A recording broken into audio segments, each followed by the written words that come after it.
Welcome to Career Coffee Chat Live. I'm your host, Erin Urban, certified career strategist and executive coach, helping driven, successful professionals remove career roadblocks and achieve more income, influence, and impact. And today, I'm very excited to talk to you about how to get real results with your resume.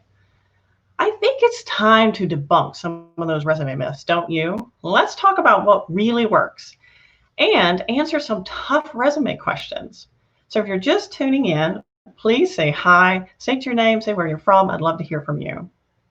There's a lot of resume opinions out there, but not all of them are qualified, certified, or even researched, which does not help you, the hardworking job seeker, get real results and stand out in a very competitive job search market.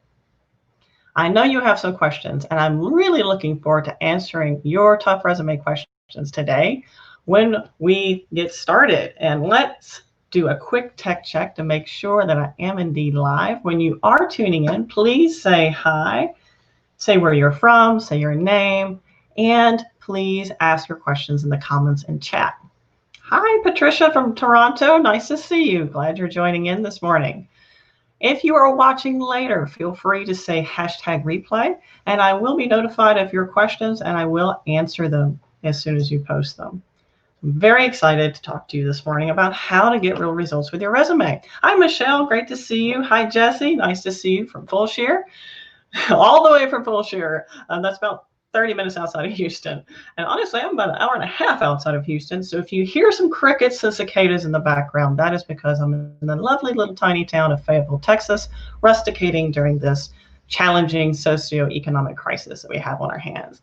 Hi, Cindy. Nice to see you joining in from Houston. Glad to have you join us. So let's talk about how to get real results with your resume. But first, let's talk about how to debunk, or what are some of those resume myths that need to be debunked. And I'd love to hear from you as you're tuning in. What resume assumptions do you have when it comes to what it takes to be seen and stand out in a very competitive job search market? I'll give an example. One of the top questions I get is, how long should my resume be? Most people say 2 one-page resume. Okay, well, the problem with a 2 or 1 or worse one-page resume is that does not help you, the job seeker, stand out in a very competitive job search market. It is extremely difficult to demonstrate your career contributions and your expertise in a very, very tight amount of space. And you also don't want to cram your 2 or 1 page resume and be very word dense. It has to be readable and have some breathing room, as we like to say. So white space is good in your resume. You need to have it readable, and it needs to express your career contributions. It's very hard to do that with a 2 or 1 page resume. Now, I will share with you that you can have a 2-page resume. There's nothing wrong with that, particularly if you're earlier on in your career. However, if you are an experienced professional and you can easily fill up a 3-page resume, feel free to create a full resume document. Now, if you feel compelled to have a 2-page resume, that's fine. Just know that that particular myth is being pushed by a lot of recruiters who don't want to read resumes. And quite frankly, they don't read resumes to begin with. So even if you have a 2-page resume, they're not going to read that either. So just keep that in mind, because a short resume will make it very challenging for you to get through the first stage gate of resume or online application process. And that first stage gate is applicant tracking systems. So when you apply online, you will probably go through an applicant tracking system, and you'll know because you'll have to enter your password and create a username, all sorts of wonderful things like that. The problem with having a very short resume is it's difficult to make the job match criteria. Now, recruiters, well, ones that aren't experienced, don't always necessarily care about whether you get through an applicant tracking system. They just want to see what they want to see. So be cautious when you're taking advice from outside resources. Make sure that the advice you're receiving is qualified, certified, and researched. That's very important. And also, please don't assume. While there are many wonderful recruiters, and I'm connected to quite a few of them, they're great and outstanding recruiters, not all of them are very knowledgeable about the job search itself. So they're knowledgeable about their part of the job search, but they're not cognizant of the full spectrum of the job search, which you will have to go through.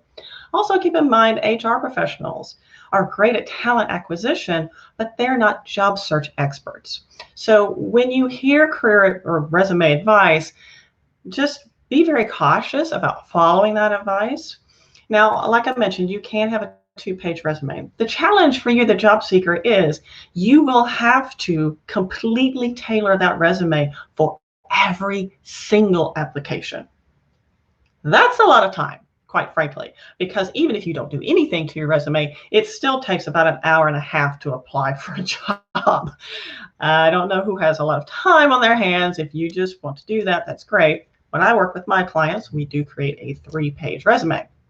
No more, but a 3-page resume. And I do coach and train them on how to optimize that resume for every application very quickly and easily, or they have the option of doing a 2-page resume. Just know that's going to take a lot more time. Now, what about a 1-page resume? If you just left college, good, have a 1-page resume. Maybe that fits you, but don't feel like a 1-page resume is actually going to get you very far through the process, because we've talked about the first stage gate, which is applicant tracking systems. But what about the hiring manager? Okay, recruiters can probably see what they want to see very quickly, but the hiring manager really wants to see what's in it for them. If I'm onboarding you and I'm spending money on getting you in the organization, I want to know as a hiring manager that you have explicit career contribution examples in your resume that tells me you can deliver, right? So they want to know what their return on investment is. Now let's see, we have some more people joining in. Wow, lots of people, hi. So some of Hopewell, New Jersey, or New York, Hopewell Junction, New York. Wow, thanks for tuning in. Santa Christopher says, hi Santa. Santa's online, y'all. Santa's online. I'm not joking. He's on Facebook. I'm so excited. Or Facebook or LinkedIn. But it's so great to see Santa. I know I'm so silly. I'm getting excited about that. But let's see who else we have. Jesse says the single page versus multiple pages. So yes, we just talked about that. 1 page versus 2-page resume. Someone else from Facebook says, hi.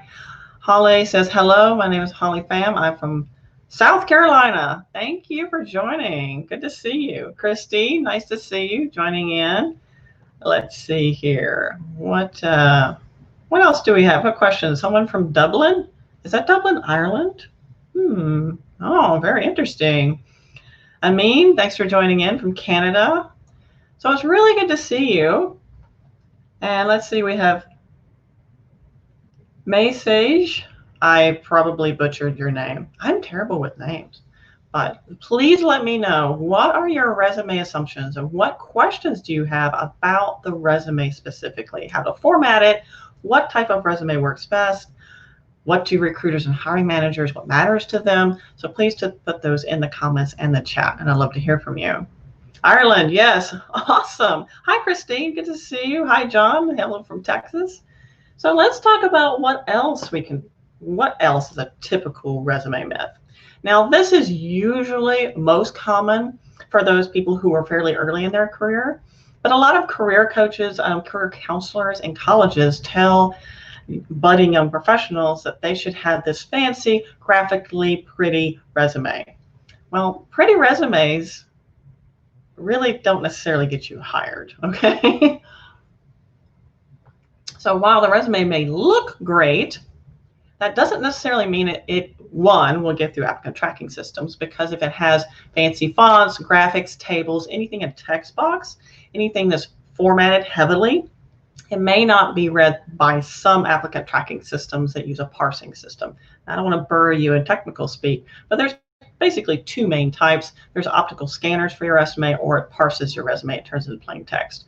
For those fancy, graphically pretty resumes, parsing systems just simply can't read them, flat out. Now, for optical scanners, just note that if you use Times New Roman or any serif font, so anything with any fancy gobbledygook on your font, it may not be able to read that either. So I highly recommend you keep it simple. Arial or Calibri is a great font to use in your resume.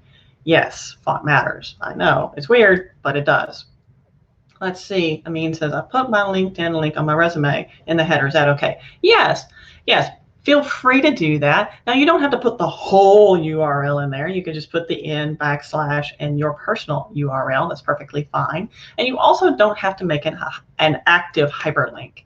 Some older systems, if depending on who you're applying to, if they haven't updated the system, some hyperlinks give their applicant tracking system indigestion. So just keep that in mind. I wouldn't recommend having an active hyperlink in your resume, but you can certainly have the URL there.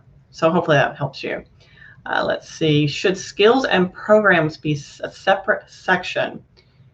Yeah, so it should be separate than your work experience. So there's really several components that I recommend you have in your resume. One is a very, very short summary. Now, a lot of people spend a lot of time and have this big biography at the top of their page, and quite frankly, nobody reads that, okay? You should have a short summary. Think of it as a sales pitch.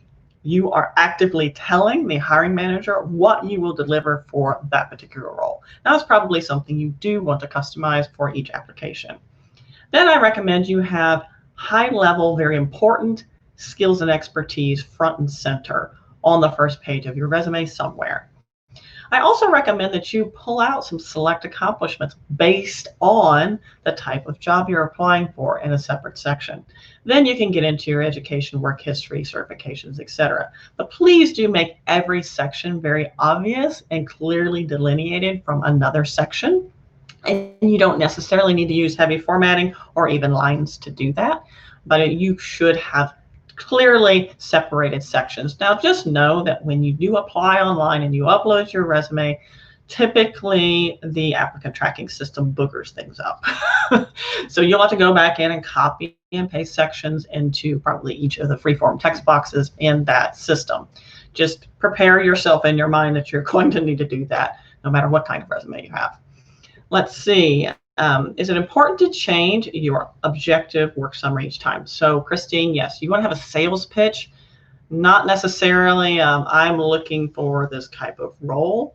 You literally, the formula is this: as the job description title, whatever that is, I will leverage the skills and expertise, ideally, that they're looking for to net an impact that they're probably looking for. So you literally are talking to the hiring manager.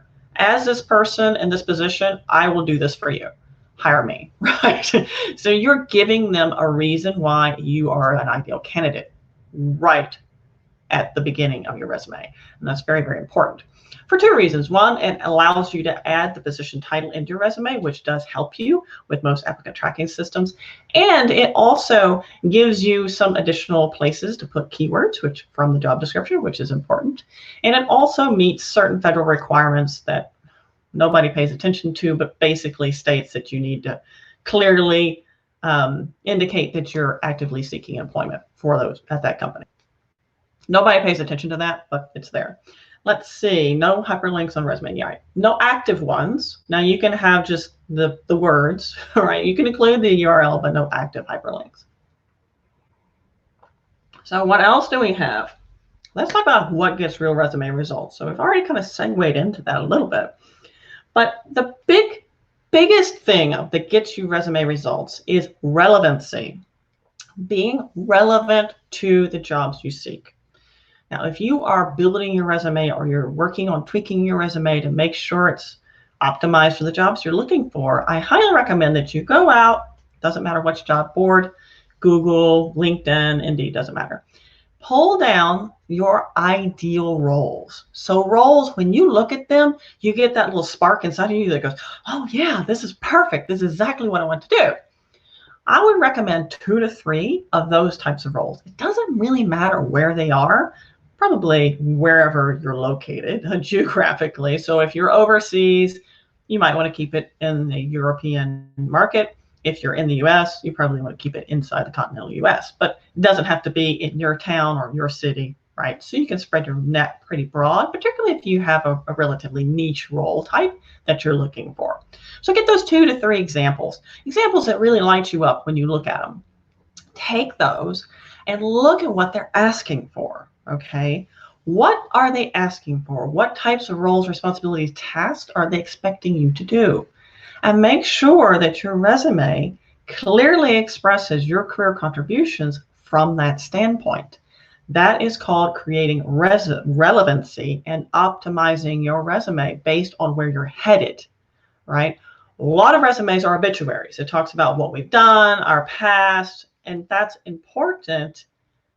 And we need to have it highly targeted on where we're going. So you want to start with the end in mind when it comes to creating your resume. That will help you tremendously, not only to get through applicant tracking systems, but also to be highly relevant to the recruiter, because they want to see what they want to see right away, 5 to 6 seconds or less. And then for the hiring manager, that gives them real tangible examples of how you've been able to leverage your skills and expertise on the job based on what you're going for, based on the role that you want to be hired for, right? So it does a multiple of things. Oh, and by the way, it also helps prepare you for the interview. So doing this is powerful and extremely important. You must have your resume be relevant, and you must clearly articulate your career contributions, because it's easy to have a bullet list of roles and responsibilities, but if it looks like a job description, literally without any tangible examples of how you've applied your skills and expertise to a net positive outcome, this is important, you have to have impact, right?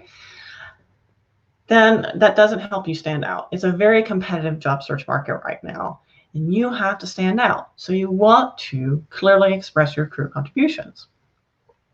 Let's see, why no active hyperlinks? Why no active hyperlinks is because some older applicant tracking systems don't handle that very well. The newer ones do, but we just really don't know when we're applying for a job online what version of ATS system they have, how old it is, have they bothered to update it, and do they even know how to use it? So that's why. Let's see, Christine says, how would you target a resume if you want to help promote yourself for a remote position? Excellent question. So there's a couple different ways you can do that. Right in the header, you can say open or willing to relocate. Now there's a difference between the word open and willing. Open means they'll pay to relocate you. Willing means you will pay to relocate you. Okay, so that's the difference between the two. Be very wise of which one you say. Now, if you want to take that a step further, let's just say, Christine, you're looking to move to Denver because it's stinking hot in Texas or wherever, right? That would be that's my thoughts right now. I know you're not in Texas, but that's my thought. So let's just say you want to move to Denver, Colorado, and you're seeking jobs specifically in that metro area. Well, you could, if you wanted to, create a Google Hangouts number for yourself, particularly right now that we are in a remote environment. No one's having in-person interviews anyway. It's all virtual. So who's the wiser? You can create a Google Hangouts number for that area code. And you might want to do that anyway. So let's just say you're perfectly happy staying in the city you're staying in, but you transported your number from elsewhere, another state, what have you. I'm hoping most ATS systems have fixed this, but in 2018, late in 2019, we noticed that if you had an out-of-area phone number, the ATS system might just archive your resume because it would clearly say that you were not living in that location. So that's very frustrating. If it may help to list the city and state that you live in if you want to stay in that city and state. But to answer your question, Christine, you can create a Google Hangouts number for free and have it be targeted to that area. Now, overseas, I'm not sure that exactly works, but I know in the continental US, that does work. So that will help you. And we're all having remote interviews anyway, so you could be anywhere, right? Let's see. Holly says, I've sent my email to many jobs. Why rejected or denied? It could be multiple reasons. It could be you're not meeting the job match criteria. It could mean that you're not relevant to those jobs. You don't have enough career contributions and enough clearly delineated accomplishments and statements to say that you are relevant for those roles, because that's very important. You could be overqualified for the roles you're seeking. There are a host of different reasons why you may be getting rejected. Now, if you're getting immediate rejection, that's probably there's something wrong in your resume that is triggering a red flag in the applicant tracking system and booting you out. Okay. But if you're applying and you're not hearing anything, it might be because you haven't optimized your resume. And you have to optimize your resume for every single application. So that's another thing we need to keep in mind. When it comes to getting real results with your resume, we can't just have a resume and then just fire it off. The shotgun approach does not work. You have to customize, well, not completely, but you need to tailor your resume for every single application. Because if you, let's just say you have a select accomplishments area and you have a host of accomplishments you put in there that aren't super related to the job you're seeking, the recruiters aren't going to give you the time of day. So you need to make sure that your content, particularly the first half of the first page, is highly relevant to the job you're seeking. Now, the resumes I create, most of the resume remains static, and there's certain key areas that we target to make sure that we manage applicant tracking systems and information consumption at the recruiter level and help you stand out for the hiring manager. Okay, so Amin says, would you recommend functional resume over chronological one if the applicant is specialized in more than one area?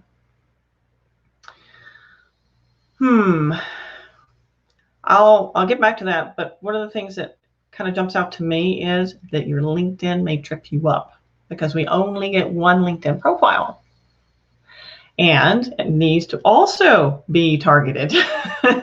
So while we're really talking about resumes for the purpose of this particular career coffee chat, your LinkedIn actually does need to be targeted as well. And if you're too broad or not as relevant to the resume, let's just say they get your resume, they go, oh, okay, and they go on LinkedIn, and some applicant tracking systems will do that automatically. It'll pull in your LinkedIn and connect it with the resume so the recruiter doesn't even have to look. They'll go to your profile and say, this isn't that similar.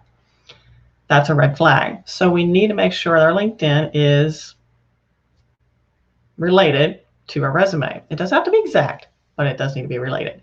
So to answer your question, a functional resume, the problem with not having any chronological information in your resume is that it may send a red flag to people. So they may say, oh, he's trying to hide something, which we don't want to do.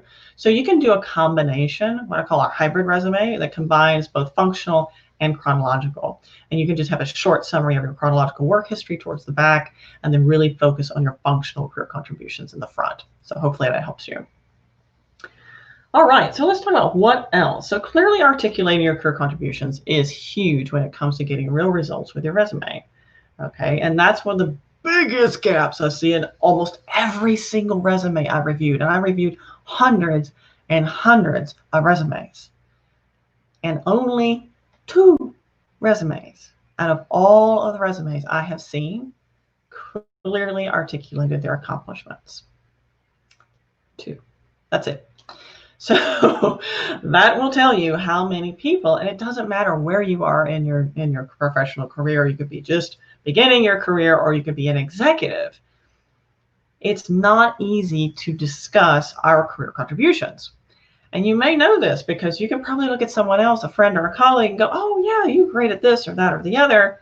When the tables are turned on ourselves, we're like, I don't know.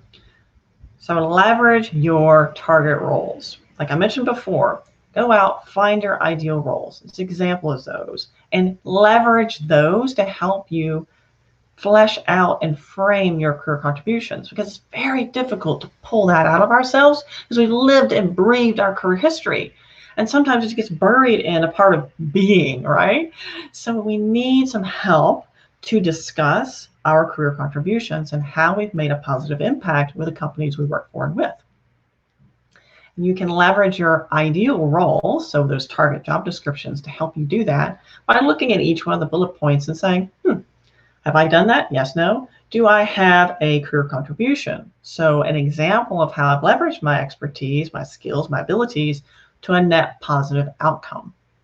Now, just know that if you can't quantify, it doesn't mean your contribution doesn't matter, okay? It still matters. But if you can quantify, please do so.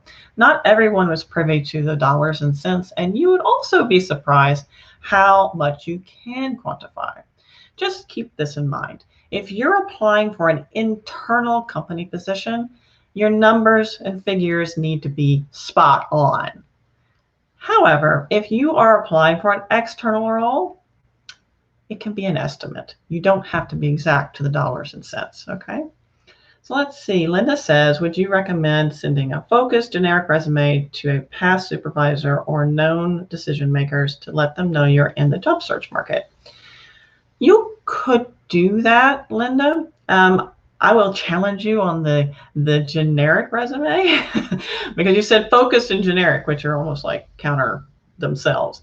So you definitely want to know what types of role you're seeking, and I'll tell you why, particularly when it comes to your network. Your network will not remember all the things, okay? So when you're discussing with your network what type of opportunities you want, we have to be specific. Make sense?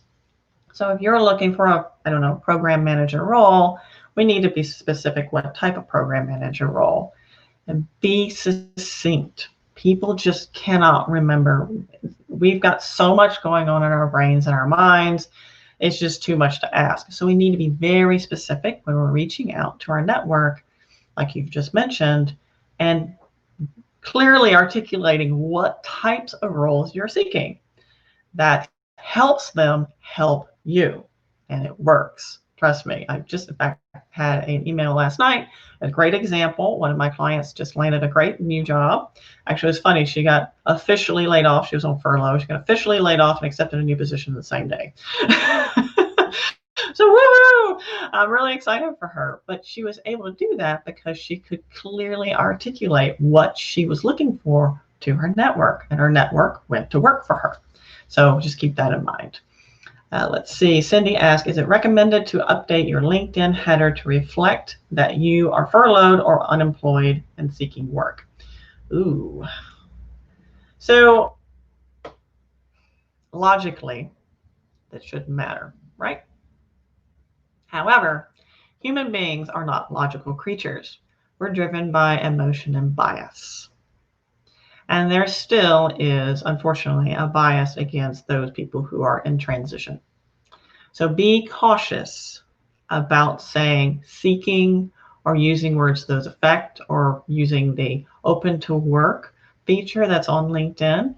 While I think it's great, I'm also very uncertain about it. Based on what I know with behavioral science and how people are totally unconscious to their biases, totally unconscious, and it drives us unconsciously to make decisions. We're just quite simply, it's all autopilot. We don't think about it. So when someone sees the word seeking, for some people, not all people, but some people, that denotes desperate, and that's not what we want. I would rather you spend that time in your headline because it's valuable real estate. It's almost like a billboard advertising you.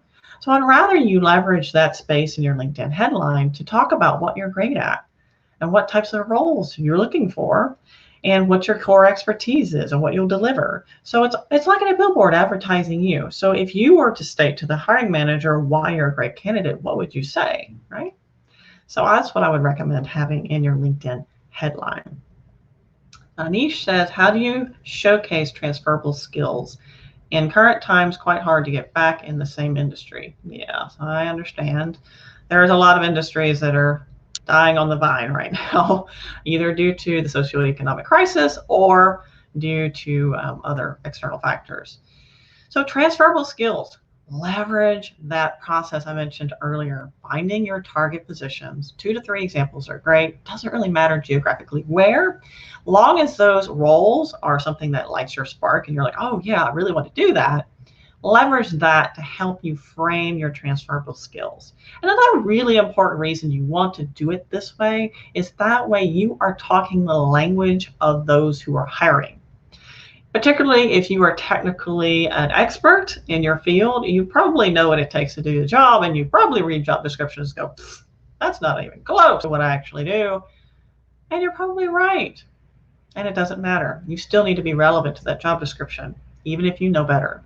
So leverage your job descriptions to help you frame your transferable skills and frame your skills in general, because we need to be able to speak the language of those people who are looking for ideal candidates. Make sense?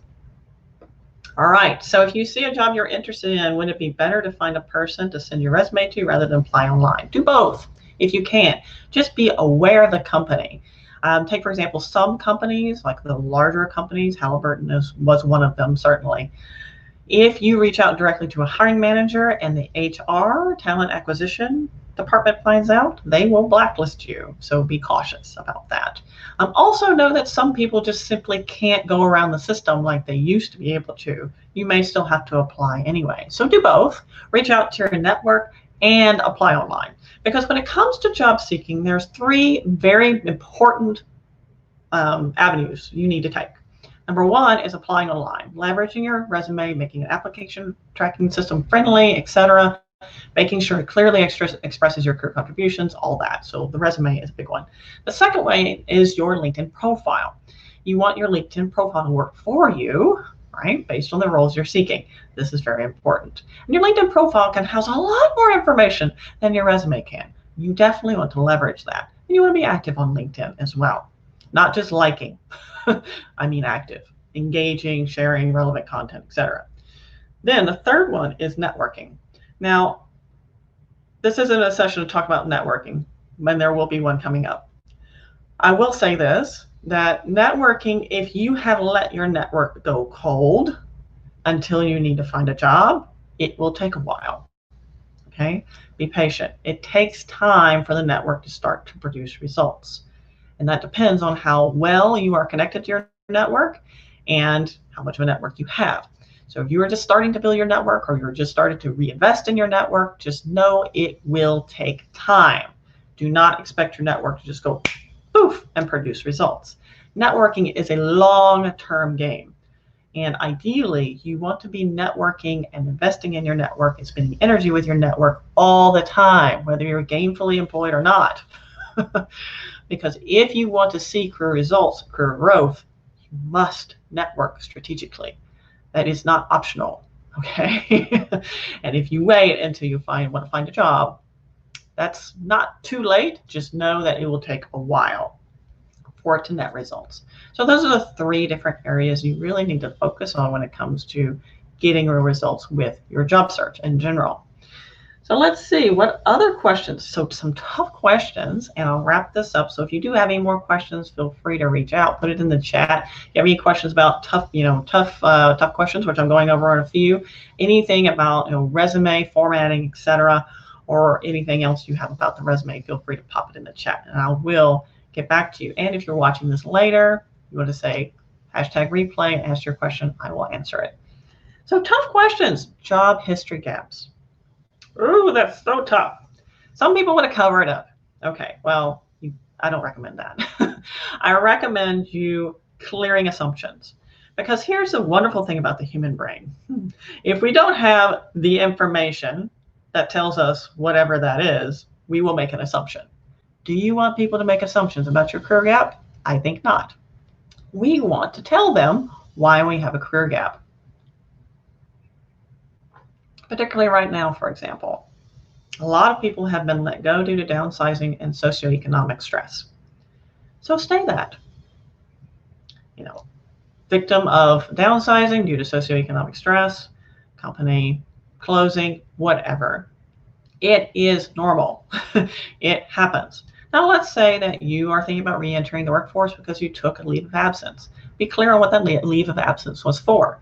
The only caution I'll have about that is if it was for a personal health reason, I would not call attention to that. And it's sad that I have to say this, but again, bias.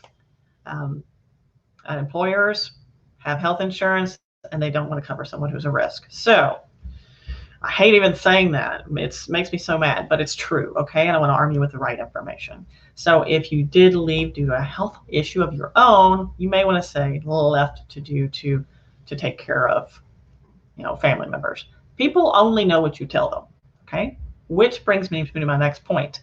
If you were let go, not laid off, let go. Okay. Some companies are doing this right now quite a bit, and it's making me very angry because they don't want to give people any severance pay. And they're letting people go without giving them any reason, as if they were firing them. But they're really just laying people off. And it's because they're in economic stress and they don't want to give people any sort of severance. It's horrible, and it is happening, and it makes me very angry. So anyway, moving on. So how do we handle this if we've been let go from the job? Remember this. You need to protect your future, and people only know what you tell them. Make sense? So you can say downsized, laid off, right? What if they call the company? Okay, well, if they call the company, the only thing they are legally allowed to say is that you worked there from that date to that date, and that is it. If they say anything else, they're liable for a lawsuit. So keep that in mind. People only know what you tell them. And also, please don't call attention to it on your own. If someone asks about it, you can answer it very succinctly, effectively, and shortly, and that is it. You do not have to make a story about it. You don't have to make excuses about it. You don't have to talk about it. You answer it straight, let it go. Because a lot of people, we hold a lot of emotion about these things, and that tends to make us verbose when we don't want to be verbose about it. We do want to call it, we want to clear assumptions. So if you have room in your resume, you can say, downsize due to economic distress. You can say, left this company to go to the next company. You can say those things, and recruiters actually do appreciate that, by the way, but only if you have room. If you don't have room, then don't put it in there. But if you have a gap, I do highly recommend you clear assumptions, okay? So we don't want to try to cover it up or hide it, and there's nothing to be ashamed of. Life happens. So what other questions do we have? Any suggestions on hashtags? Not in your resume, no. Hashtags are great for social platforms like LinkedIn, Facebook, but I don't recommend putting any hashtags in your resume. You can certainly use keywords, based on the job description, that sort of thing, but you don't need to use a hashtag. So let's see, what's the minimum period for a career gap? 1 month of unemployment. So here's an interesting feature. It takes around 3 months for the IRS to do its red tape and, for when they do a background check for it to be reported that you're no longer receiving a W-2 from that company, okay?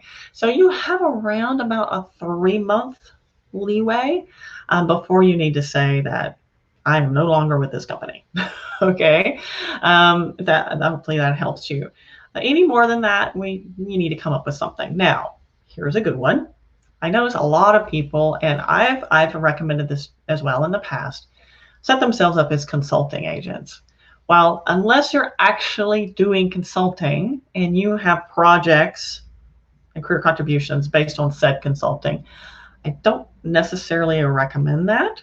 And you can use things like volunteer work. So if you volunteer a significant portion of your time or any portion of your time, you can put that in as your current position. Just avoid having that gap on LinkedIn. For your resume, you do need to have a stop period after that 3-month window is passed. So hopefully that helps you. Hashtags for LinkedIn, yes.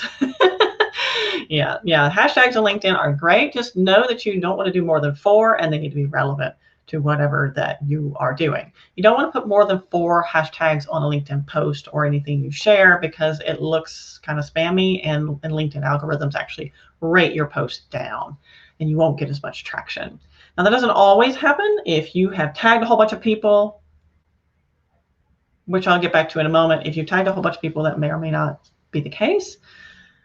And if you tagged a whole bunch of people, just be aware that some of those people may not appreciate you tagging them, okay? Because how that works, and again, we don't want to spend a whole lot of time on LinkedIn, but how that works is when you tag someone, you're leveraging not only your network, but their network as well. So you're spreading kind of the view of how many people can see that post, which is smart when used wisely, but don't leverage it all the time, okay? Don't wear that out. So hopefully this helps you. It's been a lot of fun talking to you about how to get real results with your resume. I have two resources for you in this description of this event. One of those resources is 50% off of my Career Makeover Mastery course, which I am really excited about. It is amazing, and it's not just because I made it. Okay, that's based on the comments and the recommendations I've got so far on that course. It's all about your resume. And I've also included how to navigate the job search and optimize your resume for every single application to make sure you get seen and get traction in this highly competitive job search market. So that is available in the event description. And also available in the event description are some other fun resources for you as well. I have a new podcast. So Career Coffee Chat podcast is now live. Woohoo! Yay!